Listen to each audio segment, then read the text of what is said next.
on, everybody? Welcome to Ending the Stigma. I'm so glad you're here. The comments are already popping. Let's take a minute and say hi to some folks. I see Julie Griffin. Captain Captain America's on a kayak. That's what I'm talking about. Holly is here on Twitch. Where'd she go? There she is. Your favorite Texan. That's right. Nathan Hill is here. What's going on? This is Jeff Wallner, Jackie Hallberg, Ken Dunner. Savor the flavor, my brother. Let's see. Who else? Oh, Chris got his LinkedIn pair. That's awesome. Hey, Safari. Thanks for dropping in, man. Sanal is here. Good to see you. Randy House, Andrew Bennett. All right. So look, y'all, I don't even know how to introduce my guest tonight. Y'all all know him. Chris Smith, all over LinkedIn, just encouraging and supporting everyone. So I'm not even going to try and introduce him. So I'm just going to bring him out. What's up, man? Big dog. Big What's dog. up, bro? What's happening? How we doing, my man? Man, I'm doing good. How are you doing?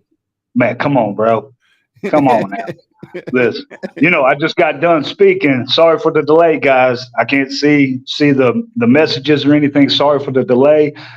My speech went over a little bit. We tried to get the my computer Wi-Fi to the place. It wasn't working, so I'm on my phone. Bear with me. Bear with me. We're here, though. We are here. That's right. So, yeah, he can't see the comments on his phone because doing it on mobile is kind of jacked. So, yeah, I'll make sure to bring the comments up on screen. Yeah, you may not even be able to see them. They might be too small. Oh, man. Yeah, Chris times 2. That's right, Julie. Teresa Etherly is in the house. Man, I haven't seen her in a while. Cool. So we're going to try to figure it out. Okay. All right. Let's get it figured out. Yeah, buddy. Yeah. Hey, Lisa Marie, I see you.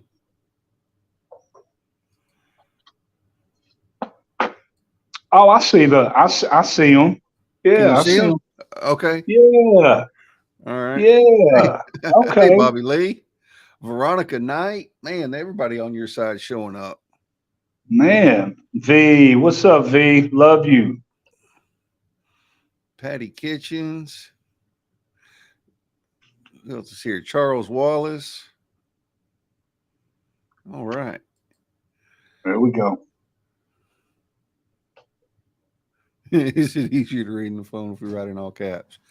Cool. All right. So, Chris, man, tell us a little bit about you.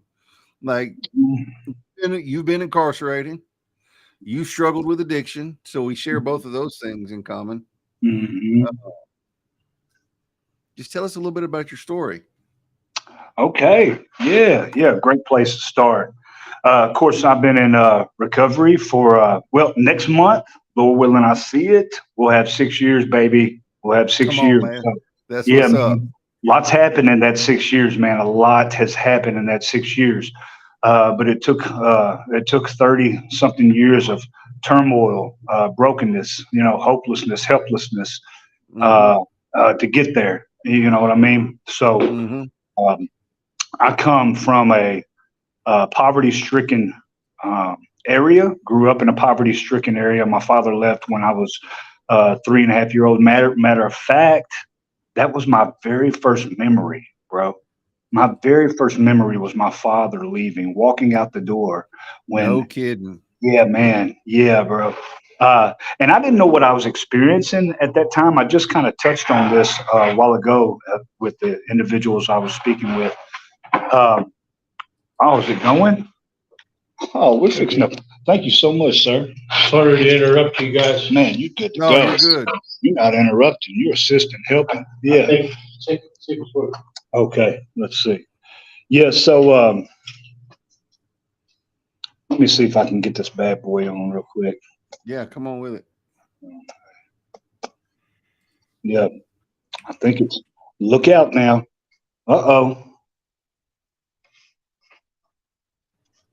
Let me see.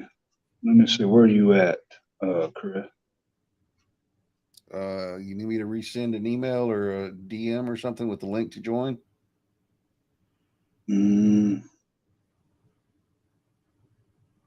Oh, there you are.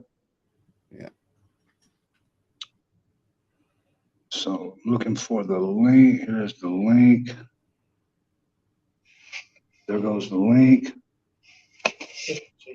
Oh, that boy is connected. Join stream. Take your glasses All off. right. So before you, let's make sure you get in and then disconnect from your phone. Otherwise, it'll.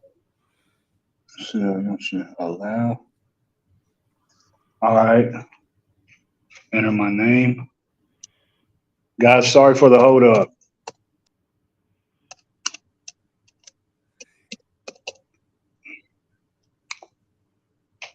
All right. Oh, we're on. All right, so I'm gonna leave this. Okay. Thank you so Now, much. if you want me to put it on the big screen, I can do that too. Man, if you put it on the big screen, man, I don't know how I'm gonna act. Look, I appreciate it. Hey, yeah, man. Look, I appreciate it, Pastor.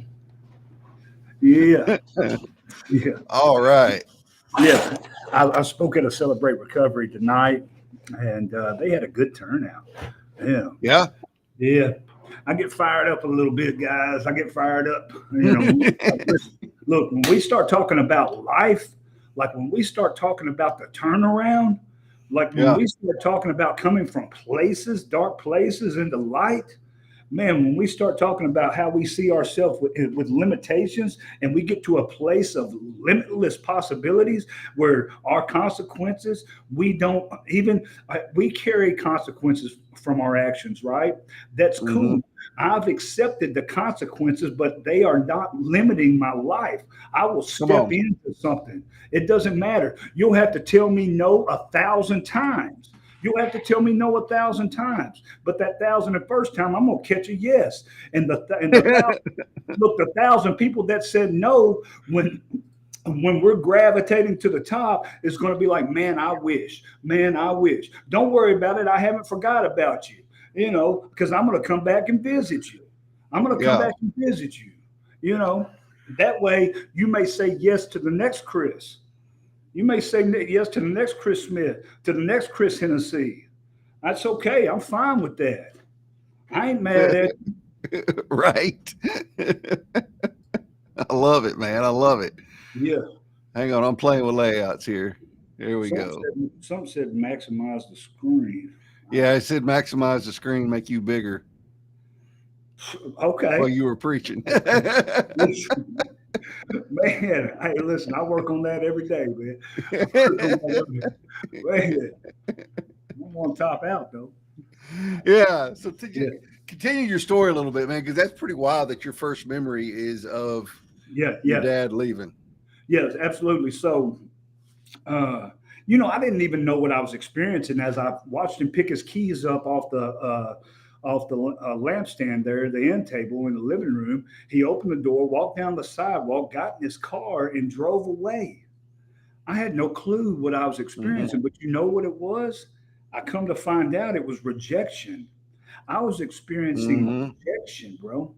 I was in that, like, I carried that with me, did not know. That's like I was asking myself as I was going through the process of getting my life better. And I was like, why do I people please? Why do I hop from group to group to group to try to identify with this group, identify with this group, try to fit in to find a place of belonging? And it was that because Yeah. my father had rejected me.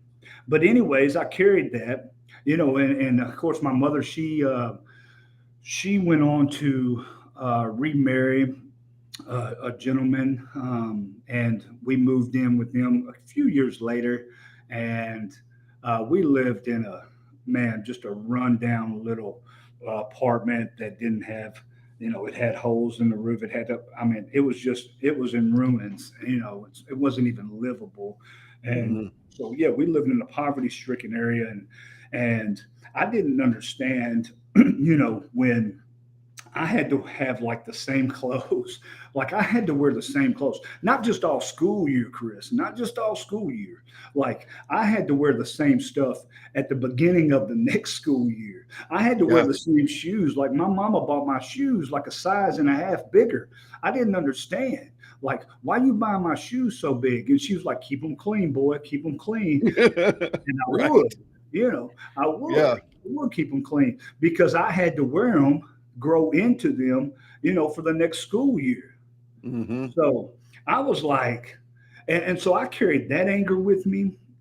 I carried the anger of my father leaving, the rejection of my father, feeling less than, having to wear, getting in fights at a young age, 7 years old. 7 years Mm. old, getting bullied because we don't have the money, or we don't have the, or we don't have the means to get me new clothes or new shoes, and everybody's got new stuff on except for your boy right here, and I got picked on and I fought and I'm the one who got in trouble. You know what I Mm. mean? And so I was seen as a troublemaker early on in my life, as an adolescent. Um, and I carried that with me. Now, mind you, I said rejection was what I felt with my father. My stepfather, he used to come in every day and make him a mixed drink. Right, every day. This was when I was Mm. around 8 years old. 8 and a half, 9 years old.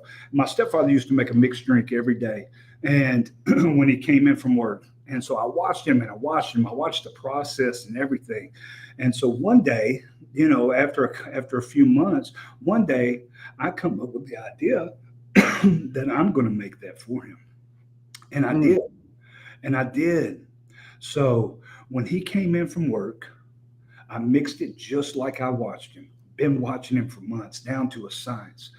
And he came in from work. He came through the door, and I was standing there with that drink in my hand, Canadian Mist and Coca Cola, one cube of Mm. ice.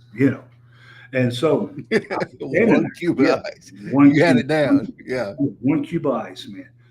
So I was standing there with my hand out, and he looks at me, he looks at the cup or the glass, and he looks back at me. He grabs the drink, he takes a sip of it, he licks his lips, and he says, "Perfect." Chris, I felt like I had done something right. Like Yeah. I finally felt good. Like, man, I finally did something right, bro. You know, and I felt accepted. I didn't care Mm. what the acceptance was. I just wanted it. I just Mm-hmm. wanted acceptance. It didn't Mm-hmm. matter, you know? And so I continued to do that for a few months, and I got curious myself. And of course, I made me one. I made me one. And so I took my first drink when I was 9 years old, and I liked it. I liked it. And of course, so I made a few more. You know, I made a few more drinks here and there. What I didn't know was the bottle was going to run low, and he was going to beat the hell out of me. You know what I mean? Yeah, that's what he did. He beat the hell out of me. I messed with his addiction. I Yeah. messed with his because he was addicted. Yeah. He eventually succumbed to his addiction several years ago. But anyways, that carried on. They had parties every night. I was exposed, or not every night. I'm sorry, every weekend.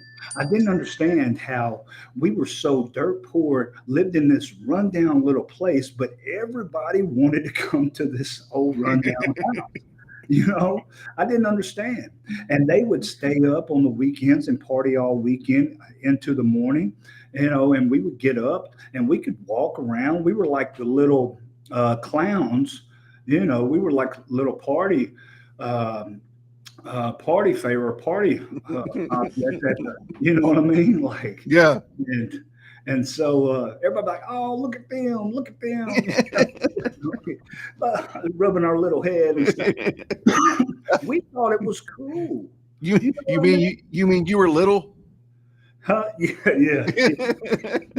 We thought it was cool, bro. Yeah. You know what I mean? And I mean, I can laugh at it because I've come out of it, but I know there are many more kids with those experiences right now. Jesters. Hmm. That's it. That's what I was looking for. The jesters. Yeah. Hmm. We were like the entertainment, but uh, yeah, so and so we were exposed to drugs and alcohol and a lot of other stuff, and then one of my stepfather's friends, when I was 11 years old, called me into the bathroom, and they called us stud stables. Like I had two other younger brothers, like stud one, stud two, stud three, and he was like, "Hey, stud, come in the bathroom." And he was like, "Let me show you something." So I went in there. I'm 11 years old. I go in there, and he was like, and he pointed at the counter, and he was like, You know what that is?" And I was like, "No." Mm-mm. And it was a powdery substance, white powdery substance, broken down into some lines. And he was like, "That's cocaine." And he was like, I'm going to show you how to do it. He was like, "You want to do some?" And I was like, you know, I don't know what it.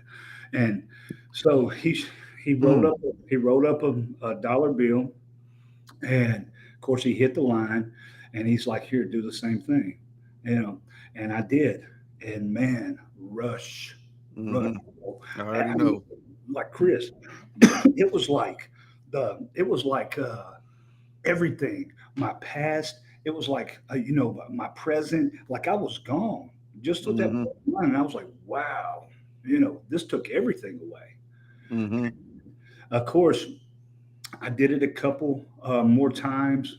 I'd done cocaine at first time I'd ever, snorted cocaine was 11 year old. You know what I mean? Before I even smoked pot, and uh, Mm. yeah. And so I've done it a That's a couple. hell of a way to get started. Man, yeah. We skipped the gateway, didn't we? No shit. Man, went right to the hard stuff. Yeah. Yeah. So my whole life's been hard. Might as well start with the hard stuff. You know what I mean? Right. Yeah. Right. So anyways, yeah, that continued, and so at 14, still the same thing. I'm still doing the same thing. My stepfather at this time, when I was 14, almost 15 years old, my my stepfather and mother, they were on the downhill spiral. You know what I mean? And Hmm. so, and of course, they were fixing to get a divorce, and and they did, um, and we were left to fend for ourselves, my Mm. brothers and I, because my mother, she's so dependent upon a man. You know what I Hmm. mean? She is. She's dependent upon a man. She would just cling to any man that would have her. Hmm. And so it was the man before. I love my mama. I'm not talking bad about her. I'm just speaking truth. Okay. No, I understand. And we've already had this discussion. We've got a great relationship today, and I just don't cur any. Even if my mama's in the audience and I'm speaking, I speak upon this because it's Yeah. healing for her too. It's healing for her, Yeah. as well as Yeah. me. And individuals need to hear and experience the whole thing, especially if they're experiencing that at the house themselves. Hmm. So anyways, yeah, we were left. She found another man, and um, she moved. I wouldn't say moved in, but she paid rent at the place we were at, but she was never home, and so we had to fend for ourselves, and I could do anything I wanted. I never got in trouble. Like as far as I wasn't reprimanded, I wasn't disciplined, I wasn't corrected. In home, and so I could do anything I wanted. Well, I, when I was 14, I was almost 15 years old, and I got caught sleeping with a married woman, and At 15, yeah, 14. I was 14. I was on the verge of yeah, and and so um, and so the man left the room. He came back in, and he had like a little bat in the corner of the room, and I picked it up, and I almost beat him to death.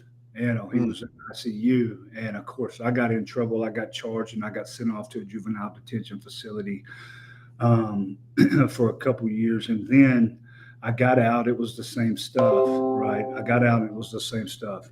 So, um, anyways, I was hanging out with some college guys. I'm fast forwarding it. I was hanging out with some college guys when I got out. I'm 17 at this time, and we got busted in the middle of town selling acid. They had been following one of those college guys for several months because he'd been Mm. selling acid, sheets of acid in different counties. And I happened to be with him, and they busted us in the middle of town on a Friday night. When everybody used to ride the strip, they don't Yeah. do that anymore. Yeah. No. They No. don't. I don't. So some of us on here know what that is. Yeah. Yeah. So, anyways, I remember sitting in that parking lot. I was on acid too. You know what I mean? Hmm. And who was that? Jackie Harmer.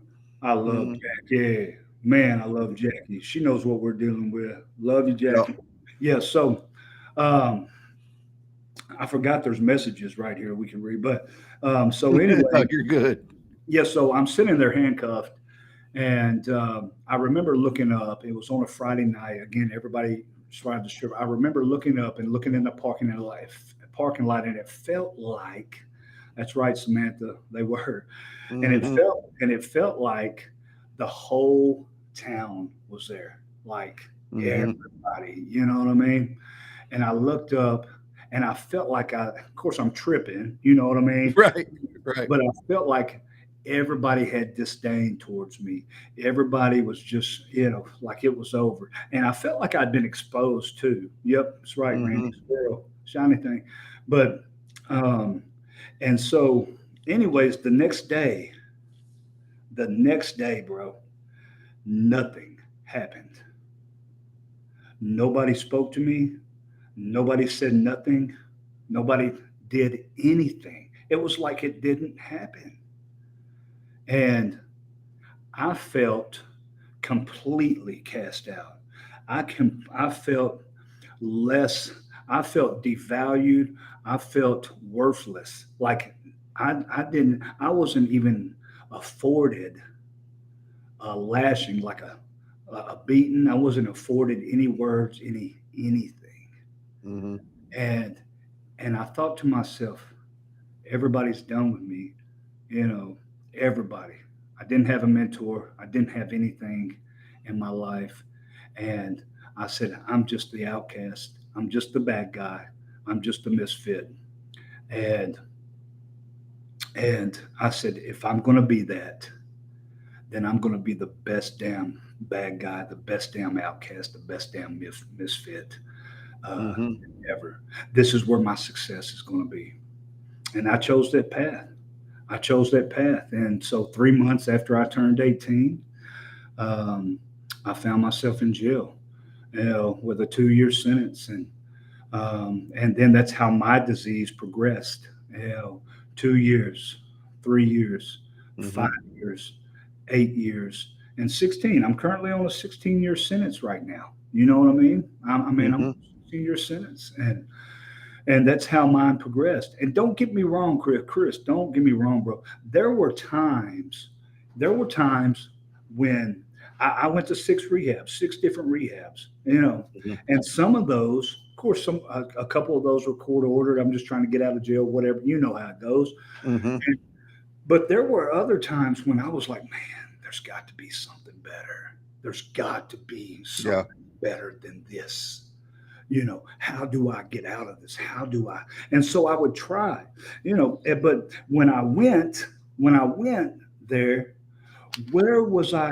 Of course, I felt like I had everything that I needed, and I would go when my time was done at Hmm. the center. But I would go back to the same place with the same people, the same environment that I left. And it's hard to go back into muddy area, stand still while everybody else is playing in the mud and not getting any on you. You know what I mean? Yeah. I And tell so, guys all the time, you got to change your people, your places, and your things. If yes. if I'm in the same town I was in when I got in trouble, but I don't talk to, look at, or go near Hmm. any of the old hangout places. Yeah. Mm. Well, You can't do it. You got to change something. you got to, bro. And it took me a long time. It took me a long time to understand that. And I'll speed this up to this 16 years since. Well, my wife and I, my wife, she is, she was, she was a scrub in the OR room. She had a great job, and she dabbled, you know what I mean? But she handled her business. And then she met me. When she met me, which we knew each other already. Let me back Mhm. up. Let me back up. We knew each other for 20 years, and we had interaction with one another. You know what I mean? Mhm. But we finally decided to get together and try to make it Mhm. work. Well, I flattened an 8-year sentence. And when I got out, I felt free. And I told her, I was like, listen, I'm going to start selling drugs. Now, before that, and she laughed at me because I was just a nickel and dimer. I was the guy you would call to go get something. I never had anything, but Right. I was the last guy you called because you already knew that when I came back with it, it was going to have something missing, and plus I made $10 off of you. That's just the way it was. Right. Yeah. So, Yeah, but no, I get that yeah, but 100%. I knew where everything was at. I knew where everything was at always, and so I got tired of doing that. And I told she was my girlfriend at the time, and I told her, I said, you know what? We were getting high. I won't ever forget it. We were laying in bed, and I was hitting that pipe, and I blew the smoke out, and I sat there, and I was just like this. And she said, "What are you thinking about?" And I said, I'm thinking about selling drugs. And she started laughing hysterically. Yeah, hysterically.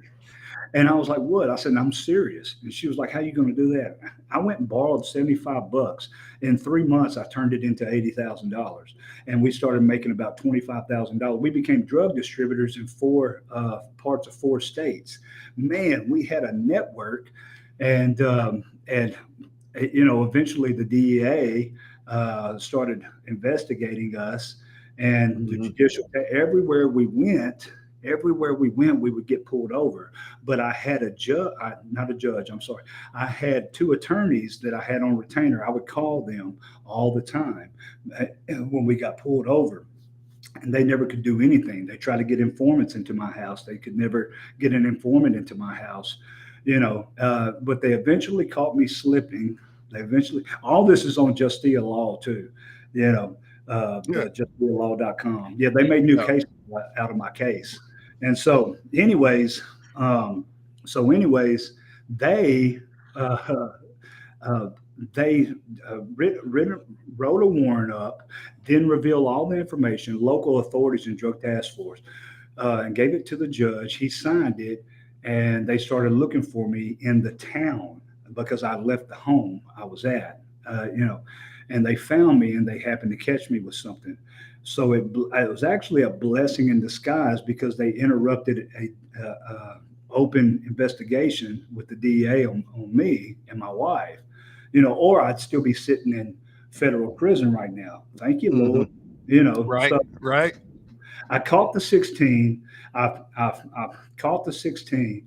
And might I tell you, my defense attorney is the judge now, circuit court judge, that just hired me to start another position under him in July. That's a whole No, nother story. no Incredible. kidding. Oh, it's incredible. It's incredible. But anyways, so I'm doing the time. I'm in prison. This changed everything for me, bro. I'm doing the time. I'm in prison, and I'm a couple years in, and there's a buddy of mine that comes in, right? And so he comes into my cell and he sits down, and I'm super familiar with him. I grew up with him. I know how, absolutely, Randy, absolutely. Yep. And so we're sitting there in silence, and then he turns to me and says, out of nowhere, Chris, he says, man, Smitty, I'm fixing to change my life. I look at him and I start laughing. Like I'm laughing at him, bro. I'm like, yeah, right. Yeah. I said, good luck. I mean, he grew up just like me, the same, Yeah. and so Yeah. and so I was like, bro, do you not get it? Like, this is it. Like, this is all. We are a product of the system. This is it. They'll never let us go. Get comfortable with it because I have Hmm. accepted it. And he said, I'm Hmm. serious. And I was like, okay. Because here's my thing, Chris. Even though I was miserable in it, it is the only thing I got. And Right. if you take that away from me, Then you don't I have have anything. I have nothing, bro. Yeah. I have nothing, man. And Yeah. so give me something, even though it makes me miserable, because at Right. least I can say I belong to something, Yeah. man. Wow. So he got out a year and a half before I did. And then when I got out, I got a dishwashing job, paying $50 a day. I'm pissed off about it because I make $50 a minute, and I'm not Right. grateful. I'm Right. not grateful. So I quit the job after a week. My next week, I'm back to doing the same thing. I'm back to doing Hmm. the same thing. Hmm. So, anyways, I'm high, and in that second week, I see that fella. I see that fella and I see him from a distance. And when I seen him from a distance, I knew something was different about him, bro. And when he walked up to me, he had a smile on his face, his chest was out, his head was held high. And he said, I told you, brother, I told you I was going to change. And I said, I know you did. I said, it's all over you. He had like a glow Mm. about him, bro. I said, Mm. it's all over you. And I said, what did you do? And he told me what he did. He told me what he did. And that, Chris, that was the first time in my life that I'd ever seen hope. I read, Mm. I read about it. I've heard about it. You know, I've seen other It just people hits harder though whenever it's hitting right at home. You home. saw it. You saw it, and you didn't really experience it for yourself, but you actually saw it instead of fantasizing about it in a book or something. It's exactly. I seen hope walking, and Hmm. I was curious. It opened something. It opened something in me. Something was planted. My heart was still cold, Hmm. but the seed was there, and the seed knew that the season was coming for when the thawing of the coldness of my heart. It was Hmm. coming, and it was going to be embedded. It was going to be embedded there, and it was going to grow something. And so 2 weeks later, I'd done this two parole calls, uh, and they were going to violate me. I was scared. I'd been up like 5 days. I was coming down. I was coming down, Oh, and you know how that is. And oh, and so I'm laying. It's 5 in the morning. I'm coming down off a 5 day high, Chris, and I am done. I've tried everything. That's it. That's right, Nathan. Yes. Yes. I tried everything else except this one thing, except this one thing. And all I could do with every bit of me, with the fervency and sincerity in my heart, I said, God, help me. mm. Come on. That's all I had. That's all Mm. I had left. That's it. That's all I had left. But it was everything. It was everything that I needed. 5 minutes later, 5 minutes later, I can't make it up. I heard a knock on my window, and it was my buddy. I thought it was the police that she done signed Mm-hmm. a on me, so I just laid there real Mm-hmm. still. I didn't move, didn't do nothing, you know. But he said, "Smitty, it's Johnny Mack." That was my buddy's name. He said, "Come to the front door." So I came to the front door. I opened the door, bro, and when I opened the door, we were looking at one another, him to me and me to him. And I said, And he said, I came just in time, didn't I? And I said, you sure did, bro. I need some help. And he got me to a place, and my life has never been the same, Mm. ever. Never been the same, bro. I surrendered my life to Christ at that place. And when I surrendered my life to Christ at that place, everything lifted. Everything lifted. I did not know much about the Bible. I always shoot it away. I didn't care about none of that. But when you find something and you know that you know that you know that this is it, Mm. hold on to Come on. that all your life, bro. And I believed my life was going to change when I gave it up.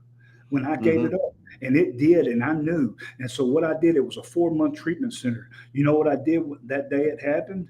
I can't remember what day it was. I just call it that day that I surrendered my life to Christ. I love And that. yeah, I just call it that day because it changed. And so I went into the center, and I got on the phone, and I called my gal, I called my kids, I called everybody, and I said, I am not coming home. And they said, when are you coming home? I said, I don't know. I don't know when I'm coming home. When I know that I know that I know, that's when I'm coming home. And I Hmm. stayed there. I stayed there 2 years, bro. I stayed there 2 years. I ended up working at that place. I ended up teaching relapse prevention at that place. I ended up becoming a manager at a pizza chain at that place. I went on to not just become a manager at that pizza place, I went on to teach the other managers in the other chains about attitude, discipline, and teamwork. At their stores.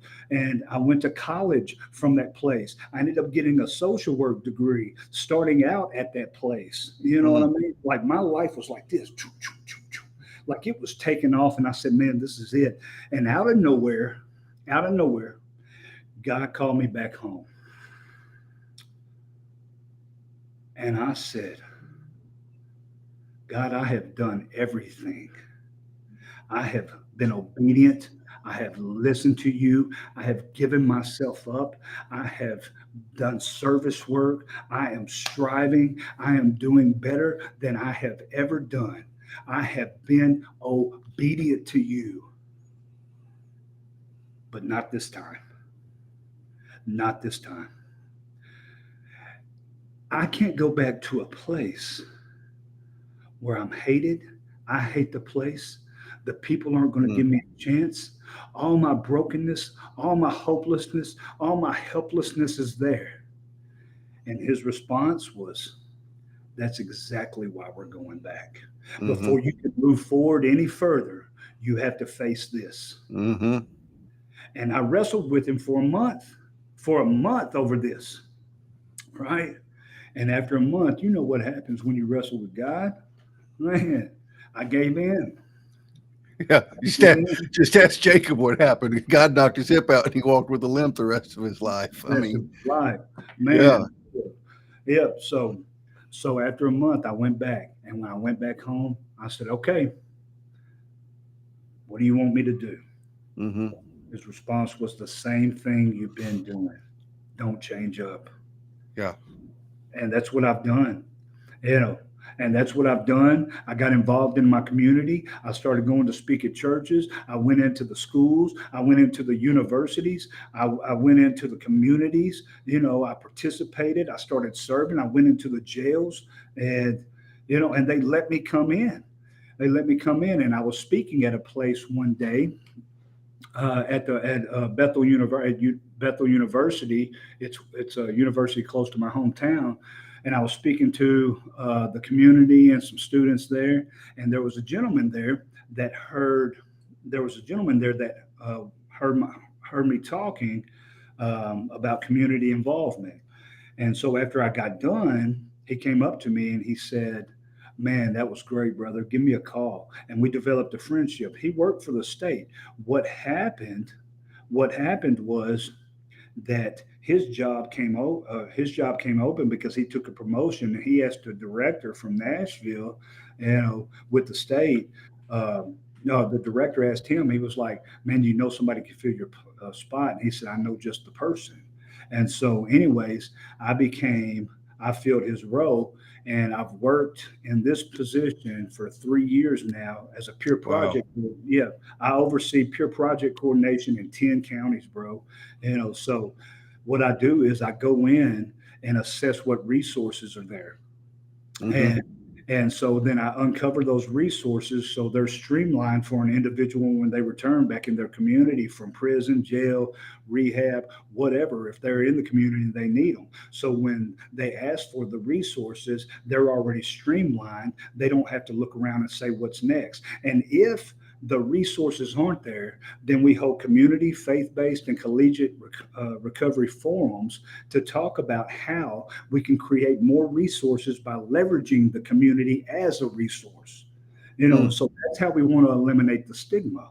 And the re and so I don't want to talk at a community Right. about stigma reduction if we can't have dialogue. You know what I'm saying? Hmm. Like, listen, if you have stigma against people like me, that's fine, but I want to hear why. So validate your position so I have an understanding in the communication of Right. why, so we can have a discourse. You know what I mean? Hmm.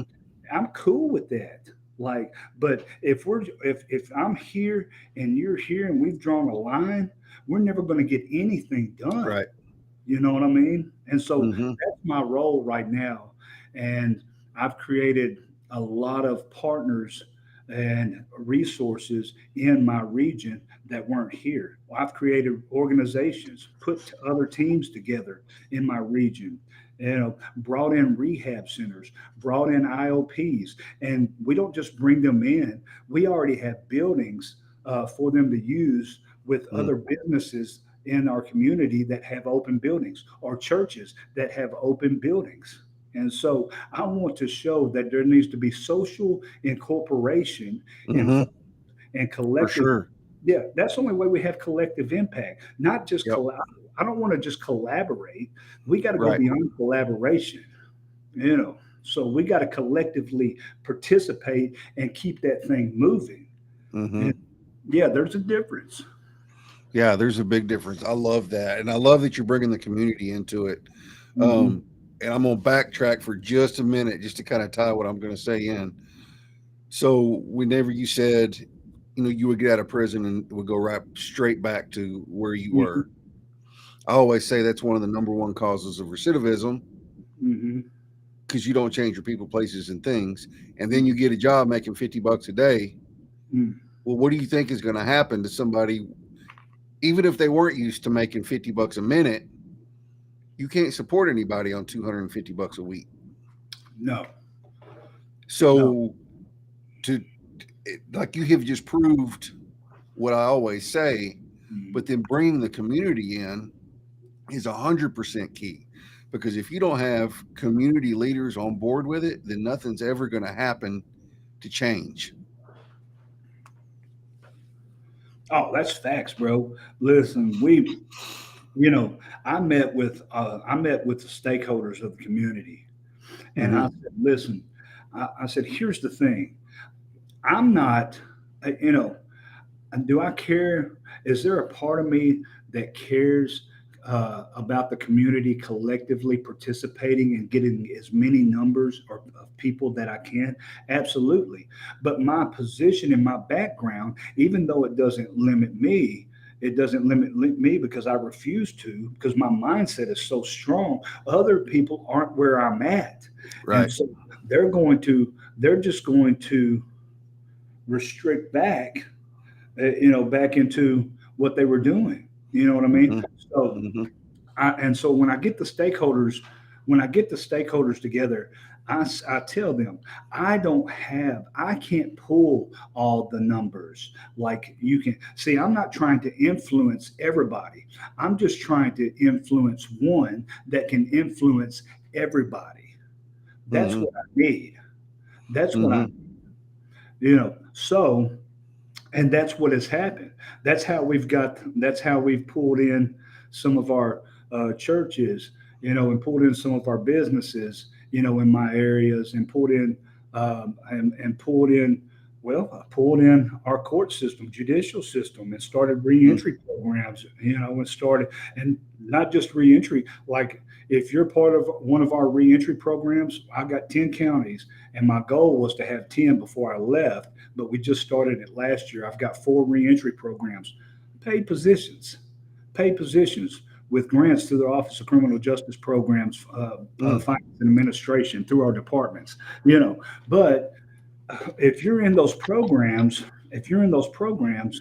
then and they know about it, and it's individuals that have 90 days or less, they can come in, but and we give their names to coffee shops, movie theaters, local stores, to get a gift card. To get a gift card when they get out. I want you incorporated into your community. I want you involved in your community. I want you to go out because I know it's going to be tough. I know it's going to be tough on you initially, and you're not going to have any money to do any extracurricular with your kids, or your family or whatever. Right. And so I need those partners to be involved. Say, here is some free movie passes for your family. That's Yeah. huge. Yeah. That is huge. Here's coffee. Here is coffee. Come on a Saturday morning. Bring your wife, and y'all have just a gathering at the coffee shop and hang out and just talk. Right. And so I run. So I have a gym. I'm a co-owner of a gym, and anybody that gets out of jail, anybody that's in recovery, anybody that has a mental health disorder, if you come to our gym and you say, I'm struggling with something, I'm going to say, come on in. You don't have to pay anything. We hardly make anything at the gym. I could care less. I'm doing great. I'm doing great. So anyways, and I also have I'm a co-owner of a restaurant in our town as well, and I hire people in recovery. And if we reach $800 every day, and we reach $800 every day, and so as soon as we reach 800, they get 50, 60 extra bucks to their check, or if it's a waitress or whatever, we just give them the cash. If it's our dishwasher, we give them extra $50. You know what I mean? So, because it's not about me making as much money as I can. Heck no. It's about me making an impact that will encourage that other individual that says, you know what? I'm going to keep on because there's some good folks in here. There's some good folks in this community. And then they're going to make an impact in somebody else's life. That's what I believe. God will take care of you. You'll end up being prosperous. I promise. If you just and just think about too, and not to interrupt you, but I'm going to interrupt you. Yeah, please. These people coming out had the same mindset you did. They're feeling unwanted, unloved, rejected, like they're not worth a shit. All those things, but then you plug them into a community like that where the community is loving all over them. Like, I'm just speechless right now thinking about how that would make you feel and the impact that would have on your life, man, bro. Versus you had all the acceptance and none of the rejection. Man, bro, look, I spoke at the Tennessee last Friday. I think it was last Friday, maybe 2 weeks ago. I can't remember, but I spoke at the Tennessee Supreme Court's Faith and Justice Summit. And I ended up with, here's what I told them.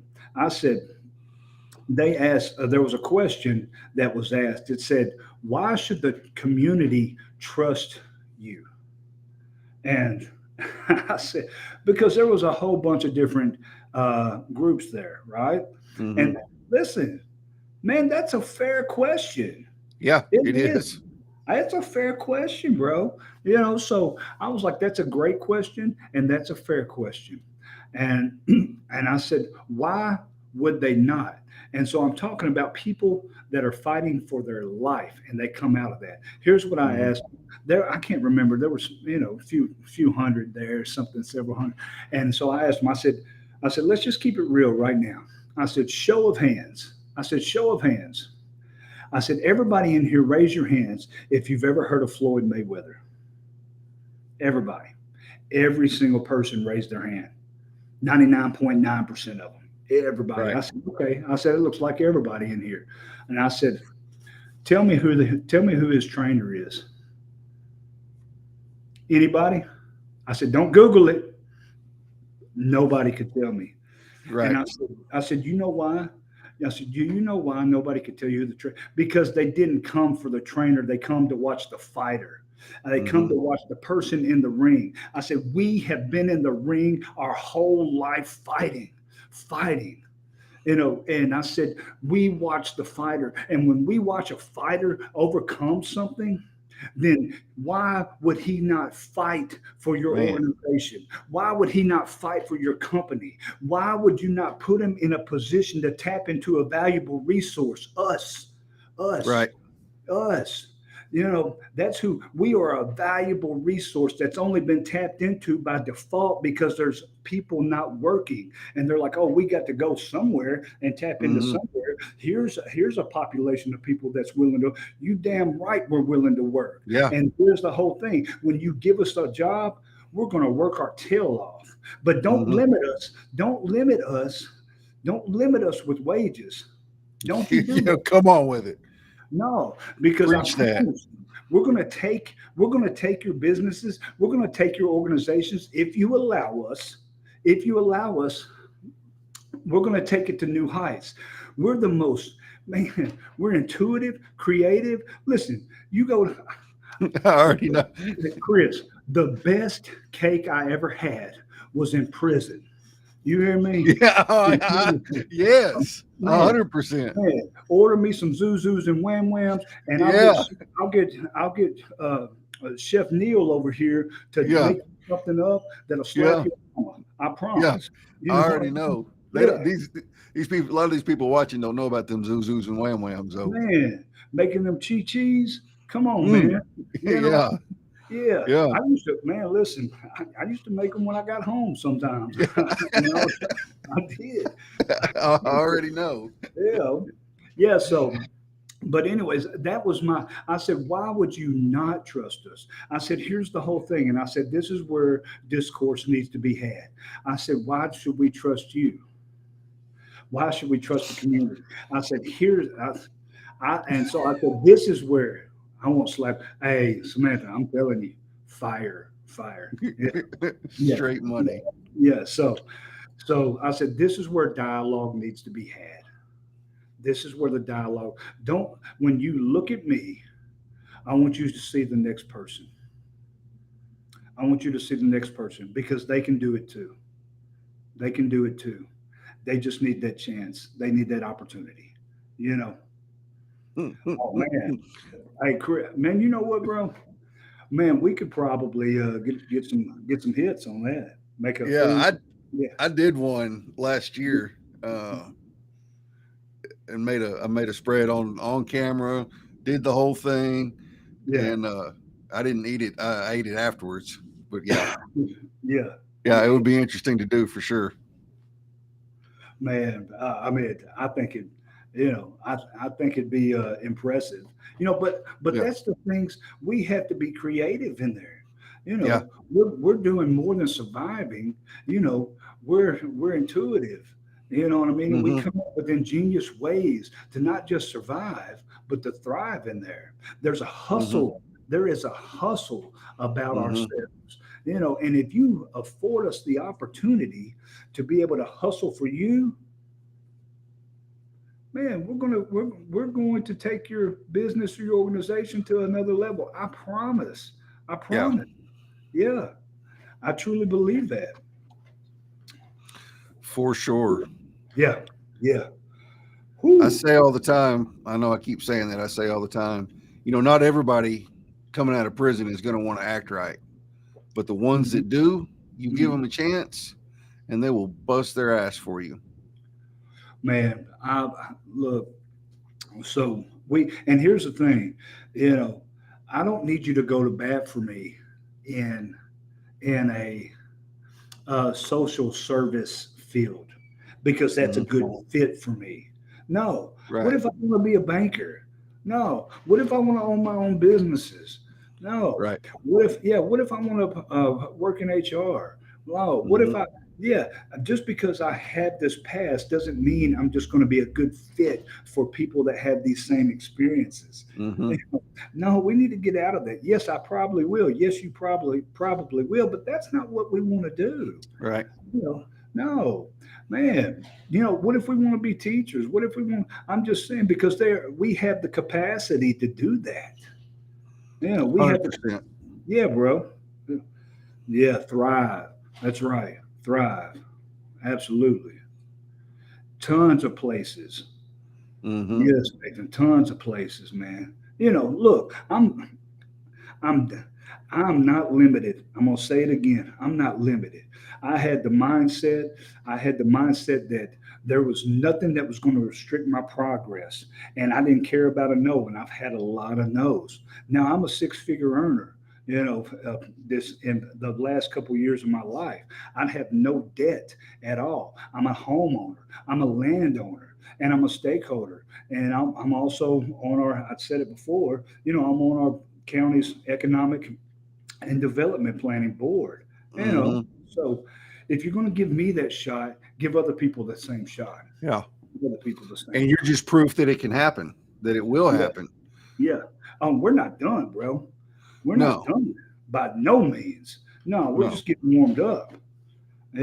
So I'm Dude, this has been sweating. an amazing. I see it. I'm I sweating. have loved every minute of this, man. Yeah, And we're yeah. even like, and I'm all about it. We're even like 20 minutes over time, but Oh, really? I've been just so enraptured, and just listening, man. I got all choked up when you were talking about, uh, laying in that bed at 5 o'clock in the morning, and you said just cried out to God, Mm-hmm. and that's all it took, man. There wasn't this great big, light shining, angels singing kind of come to Jesus moment. It was when you were broken and tired, Man, and bro. all you did was cry out. And Yeah, 5 minutes later, God had that dude on your doorstep, man. Like, man. if that doesn't say I love you, then nothing does. If that What doesn't say, that God loves you, that's Bro, what shook me was when I opened the door, the first thing he said was, I showed up just in time. mm-hmm, Like, how does God use somebody else that's headed to work? And then when I cry out, he said, boom, right then, he puts that thought into my buddy's heart, my buddy's mind, says, hey, go check on Chris real quick, right now. right now. And what if he hadn't been obedient? Man, bro. That's a testimony to your buddy too. Oh, it's incredible. Listen, everybody I talk to, I will never, ever forget him in Mm-mm. my life, ever. If he ever needs anything, I'm there, bro. I'm there, man. And that's and let me say that be there for people, even if you don't know them well, Mm-hmm. be there. Be there. Service work and getting out of my comfort zone has Mm-hmm. grown me so much. We got a 40 Mm-hmm. 30 30 rule, man. It's not on me what people do with the money that we give away. We got a 40 30 30 rule. Of course, we invest 40% of it. We work with 30% of our monies, and we give 30% away. Mm-hmm. Yeah, because we don't need nothing. My wife reminds me all the time, Chris, we're living our best life. We're living our best life. You don't need much. And I don't. And so I want to afford other people the opportunity, and I want to be able to help as many people. Shout out Ben Owen. I know he's not on here, but y'all guys go check him Man, out, work he's I doing. know it, man. I've Like seen him. I would love to get him and Jessica on the show. Yeah, I I would think that'd be awesome. absolutely, Yeah. I would absolutely love to. Well, I'll be meeting up. I told him the other day that I'll be seeing him soon. June 19th, they're having a thing down there, so I'm going to go down there and hang out with them guys. And the work that they do down there, man, Man, it embodies the service work. Like they're all in, and when you're all in like that, you're going to have stress and pressure. You're going to feel the burden, and it's yeah. good. and it's good. You should feel that. You should feel pressure. You should feel the stress and the burden of something so big and so vast. You know what I mean? And like when you feel it, I tell people all the time, there is God would have never given it to you to do if you couldn't do it. Because the reason he knows you can do it, because you are going to trust him to guide you into that thing that he gave you to do. You know, it's like instructions when you're putting together an entertainment center. You know, I get the entertainment center, here's the instructions. I'm looking at the thing and I'm like, golly, how do I put this together? But it comes with instructions. He will instruct you and guide you into that thing to put that thing together. Man, so that's it. That's awesome. It. You're 100% right. Hey, God bless you too, Kelly. Yeah, that's Kelly Yes. Steinica. Yes. Man. So, Dude, yeah. this has been amazing. Like, thank you so much for coming on, man. I appreciate it. Man, I appreciate you and what you're doing here, man. You know, more people need to be exposed to this and understand. You know, so I'm grateful. I'm grateful for this, man. I'm grateful for this, and I'm grateful for you. So thank you so much, and thank Man, you to the people. I can't see. But Yeah. thank you. Yeah. Thanks for, and I close the show with this every week. Like, I never take for granted the support that people have shown the show. And it blows me away. You wouldn't think about it being on LinkedIn, the professional networking side or whatever, that people would be as open and receptive to this as they are, but they are. They really are. And it's just, it blows me away. Man, because we're all struggling, bro. Yeah. With something. Yeah. And we all need hope. For sure. I love you, Amber. Love you, Amber. Yeah. I think that's a good way to end the show, man. We all need hope, for real. Yeah. Yeah. Cool. Yeah. So thank you, bro. I appreciate you, man. Yeah, man. I appreciate you. Got some good guests lined up the next couple of weeks. I don't have my calendar open, but I've got a guy in Florida. His name's Pedro, I think. Just met him. He's doing some cool stuff with the youth down there in the juvenile detention facilities, trying to catch them before they get to be an adult and start messing up too bad. Lisa Withers right here is going to be on in a few weeks. I sent you a DM introducing y'all. I don't know if y'all are connected or not already. She's doing some really cool stuff. Her and her husband are in Tennessee. Y'all are about 5 or 6 hours apart. We looked it up. We were talking about you earlier. Yeah, I'm going to connect her. I'm going to connect her with one of my coworkers that has that region. Yeah. Okay. Yeah, soon. Very soon, Lisa. Okay, cool. Awesome. All right, y'all. I appreciate it. Chris, thank you again, man. And we will see y'all next week. See y'all guys. Thank you, Chris.